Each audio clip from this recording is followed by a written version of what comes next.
Hello student, आप सभी का मेरे चैनल पर बहुत बहुत स्वागत है। प्रीवियस लेक्चर में हम लोगों ने डिस्कस किया था स्किनर का क्रिया प्रसूत अनुबंधन का सिद्धांत। इस लेक्चर में हम लोग डिस्कस करेंगे अधिगम का संज्ञानात्मक सिद्धांत। तो जो पावलोव थे, थॉर्नडाइक थे, स्किनर थे, ये सभी व्यवहारवादी सिद्धांत दिए थे। तो इससे ये लोग नाखुश थे। जो ये संज्ञानवादी थे, मतलब जो गेस्टाल्टवादी थे, ये इस अवधारणा से असंतुष्ट थे। ये नहीं मानते थे कि कोई भी अधिगम है यांत्रिक क्रिया के साथ ही इंसान सीखता है। कभी कभी वह अपने चेतन प्रयास, कॉन्शियस एफर्ट वाली प्रक्रिया के रूप में भी स्वीकार किया गया है। उद्दीपक के प्रति व्यक्ति की अनुक्रिया में बुद्धि एवं संज्ञानात्मक योग्यताओं की महत्वपूर्ण भूमिका होती है, ये कहा था गेस्टाल्टवादियों ने। तो गेस्टाल्ट जर्मन भाषा का शब्द है जिसका अर्थ पूर्ण व संगठित अथवा पूर्णाकृतिक संरचना से है। अर्थात गेस्टाल्ट एक ऐसी पूर्ण संरचना से है जिसकी विशेषता का पता उसके संपूर्ण गुणों से पता चलता है, न कि उसके अवयवों के अवलोकन से।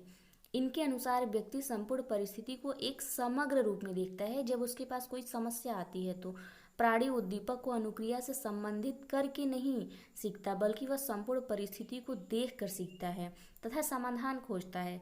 प्राणी समस्या का समाधान अपनी अंतर्दृष्टि या सूझ से खोजता है। सूझ से प्राणी यह समझ जाता है कि किस प्रकार से कार्य करके वह अपने उद्देश्य को प्राप्त कर सकता है। जैसे ही सूझ उत्पन्न होती है वह सही अनुक्रिया करता है।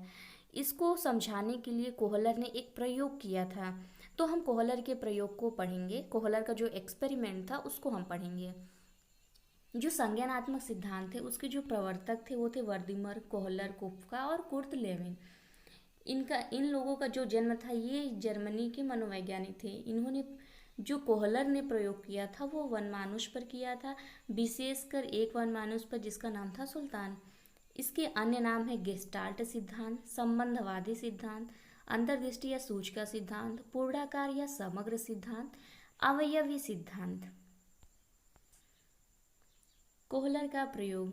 कोहलर बोलते थे the whole is important than parts, मतलब हमें संपूर्ण को देखना चाहिए, न कि उसके अवयव को देखना चाहिए। इस वजह से जो इनका सिद्धांत है वो पूर्ण से अंश की ओर और स्थूल से सूक्ष्म की ओर का अवलोकन करता है। मतलब हमारे पास जब कोई परिस्थिति आती है तो हमको उसको पूर्णता में देखना चाहिए, समग्रता में देखना चाहिए, फिर उसके बाद हमें उसके अंश पे जाना चाहिए। स्थूल से सूक्ष्म वही हो गया कि पहले मैक्रो फिर उसके बाद उसका माइक्रो, मतलब पहले बड़े उसके पूरे का अवलोकन करें फिर उसके छोटे छोटी चीज़ों का अवलोकन करें। विवेकशील एवं चिंतनशील बालकों की अधिगम पर बल स्वयं करके अनुभव से सीखना है। इसमें जब कोई भी समस्या आती है तो इंसान को स्वयं अपने सूझ से उस समस्या का समाधान करना है। गेस्टाल्ट एक जर्मन भाषा का शब्द है जिसका अर्थ है पूर्णाकार या समग्र।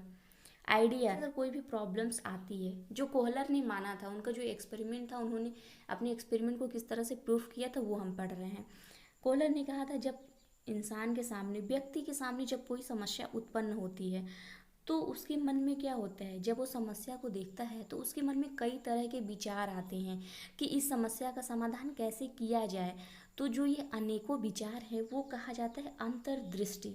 मतलब हमारे अंदर कई विचार आ रहे हैं और उन विचारों में से जब हम एक आइडिया को मान लेते हैं कि यार इस आइडिया से हम ये कार्य करेंगे, तो वो होता है सूझ। मतलब हमने क्या किया, एक आइडिया को हमने ग्रैस्प कर लिया कि उसी आइडिया से हमें यह प्रॉब्लम को सॉल्व करना है।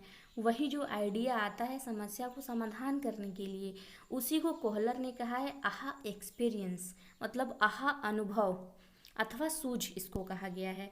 जब ये अनुभव आ जाता है तो उससे प्राणी अपनी समस्या का समाधान कर लेता है। इन्होंने 4 प्रयोग किए थे। प्रयोग 1, पिंजरे की छत पर केलों को लटकाया, एक बॉक्स रखा गया जिस पर चढ़कर केला प्राप्त किया जा सकता था। प्रयोग 2 में है बाहर केला और बड़ी छड़ी, अंदर छोटी छड़ी। प्रयोग 3 में है सुल्तान एवं 2 छड़ी। प्रयोग 4 में था सुल्तान एवं 2 बॉक्स। गेस्टाल्टवाद है सूझ अंतर्दृष्टि का सिद्धांत। गेस्टाल्टवाद सिद्धांत या समग्रता पूर्णाकार अधिगम सिद्धांत। प्रयोग सुल्तान चिंपैंजी पर।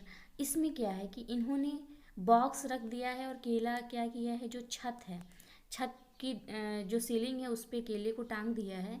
अब इन्होंने 2-3 बॉक्स रख दिए हैं। तो कोहलर ने जो चिंपैंजी है उसने क्या किया, पूरा अनुभव किया उस रूम का, वहाँ का। फिर उसने पाया कि यार यहाँ पे 2-3 बक्से रखे हुए।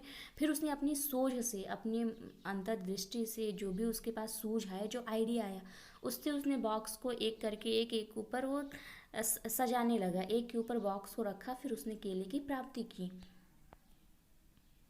प्रथम प्रयोग है, कोहलर ने सुल्तान नामक एक चिंपैंजी पर प्रयोग किया। कोहलर ने भूखे सुल्तान को एक कमरे में बंद रखा तथा उसकी छत से केले लटका दिए। सुल्तान इसे प्राप्त करने का प्रयास करता है लेकिन असफल रहता है। सुल्तान ने कमरे का बारीकी से पूर्ण आकार में अध्ययन किया और पाया कि कमरे में एक बड़ा बॉक्स था। सुल्तान ने बॉक्स का प्रयोग किया और केले प्राप्त किए। द्वितीय प्रयोग, एक अन्य प्रयोग में कोहलर ने सुल्तान के पिंजरे में 2 छड़ी रखी।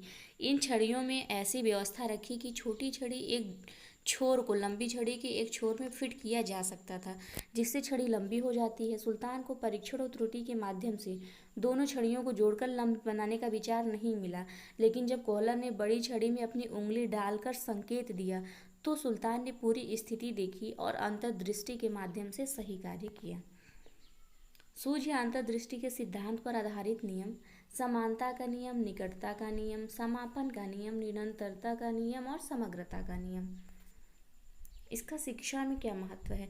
पाठ्यक्रम का निर्माण करने में सहायक, पूर्ण से अंश की ओर। शिक्षण सूत्र इसी सिद्धांत की देन है। यह सिद्धांत बालक के रटने की प्रवृत्ति का विरोध करता है। समस्या का पूर्ण रूप से प्रस्तुतिकरण, विषय वस्तु का उचित संगठन व क्षमता के अनुसार कठिन विषय के लिए उपयोगी। ये था कोहलर का एक्सपेरिमेंट। तो विशेषकर कोहलर ने क्या कहा था कि जो भी हमारे पास प्रॉब्लम्स आती हैं उसका हम सलूशन अपने इंटेलिजेंस से देते हैं। जो हमारे पास संज्ञान है, जो हमारे पास बुद्धि है, उससे हम किसी भी प्रॉब्लम को सॉल्व कर सकते हैं। बट इसमें एक लिमिटेशन आ जाती है। इसकी डिमेरिट्स क्या हो सकती है कि अगर हम देखें तो जिनका मानसिक जो मेंटली अनस्टेबल है, या तो उन्हें कैसे ये सब चीज़ें सिखाई जा सकती है? क्या कोहलर का जो एक्सपेरिमेंट है इससे हम उन लोगों को सिखा सकते हैं जिनका मानसिक स्तर कम है, जैसे जिसका आईक्यू लेवल कम है? तो कोहलर का जो ये एक्सपेरिमेंट है उसका विशेषता केवल उन लोगों पे प्रयोग किया जा सकता है, उन लोगों को सिखाया जा सकता है जिसकी संज्ञानात्मक बुद्धि, संज्ञानात्मक क्षमता अधिक है, जिनका आईक्यू लेवल अधिक है, वही इससे सीख सकते हैं। क्योंकि इसमें जो संज्ञान है, जो खुद का जो कॉन्शियस माइंड है, उसमें इंसान किस तरह से थिंक कर रहा है, किस तरह से सोच रहा है, वो इसमें ज़्यादा इम्पॉर्टेंट है। तो ये था कोहलर का एक्सपेरिमेंट कि कोहलर ने वनमानुषों पर एक्सपेरिमेंट किया था, विशेषकर जिसका नाम था सुल्तान, उस पर एक्सपेरिमेंट किया। और इन्होंने 4 तरह से एक्सपेरिमेंट किया और पाया कि जो सूझ होती है, जो आहा एक्सपीरियंस है, जिसमें कि व्यक्ति को एक आइडिया आता है, उसी आइडिया से वो अपनी समस्या का समाधान करता है।